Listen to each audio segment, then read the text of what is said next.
there are many places that being Jewish can intersect with the cancer experience. It's important to understand that Judaism isn't just a faith.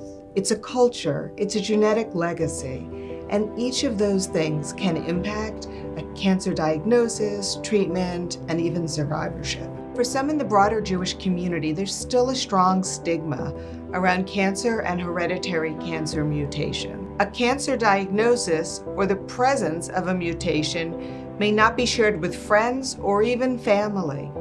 This secrecy can mean less communal support. The following story illustrates how these concerns can impact a cancer experience.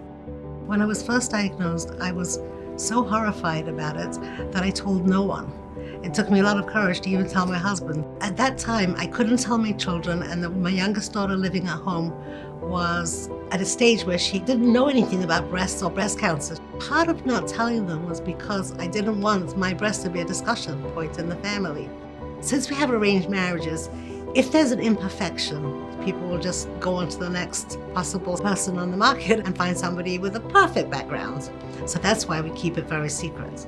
I didn't do genetic testing because I didn't want to have my daughters and offspring, sisters, their children, all have to do preventative treatments. That was really scary to us. So we don't do it in the hope that Hashem, God, will give everybody a long life without sickness. Now that I've gone through this experience, I feel very sad for people in the community who are not able to talk about it.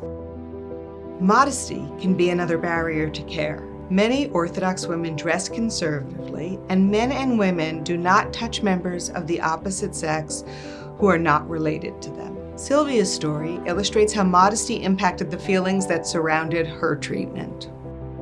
Something that arose during my treatment that made being an Orthodox Jewish woman challenging was the fact that cancer treatment is very invasive. Once they diagnosed you with cancer, the biopsy was done by a man. I just felt so uncomfortable because he was literally staring at me because he was doing a biopsy. I'd never had anyone stare at me like that. Radiation was more challenging than other parts of treatment because the radiologists 90% of the time were men. With the radiation, when I finally got used to one group of men, all of a sudden they would change shifts and it would be a different group of men. Always very professional, but it was just uncomfortable. It was hard going to radiation and, taking my blouse off, taking my bra off. It's another hurdle, especially when you're an Orthodox woman. There is a taboo within the Jewish community regarding tattooing. Tattoos are commonly used to create guides and protect healthy tissue during radiation therapy. For those more traditional, altering the body, including tattoos, is considered forbidden. Others may have relatives who were tattooed against their will during the Holocaust, and getting a tattoo can feel like a betrayal of those relatives. So there I was, fully awake and feeling very, very, very scared about it. Is that I'm just going to make a tattoo. A tattoo? We don't do tattoos in the Jewish religion. Yes, it's just going to be a mark so we can do the radiation. I was crying my eyes out. Nobody even thought to say that you're going to have a tattoo because it's such a minor thing, and it is just a dot. I freaked out, and I just felt, can I tattoo my body when it's so against our religion? I felt I had to call my rabbi.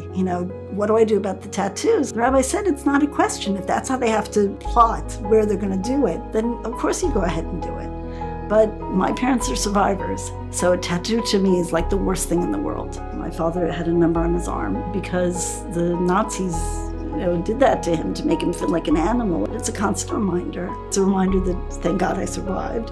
So to have this on my body, even though it was okay, was difficult. These are just a few of the ways that being Jewish might impact a cancer experience. And we know that providing culturally nuanced care and support has been proven to have a positive impact on medical outcomes. Sharsheret educates healthcare providers in the critically important nature of this support. Sharsheret also provides those affected by breast cancer, by ovarian cancer, or those living with a higher diagnostic risk with the type of culturally nuanced care we've been discussing, all customized, confidential, and completely free.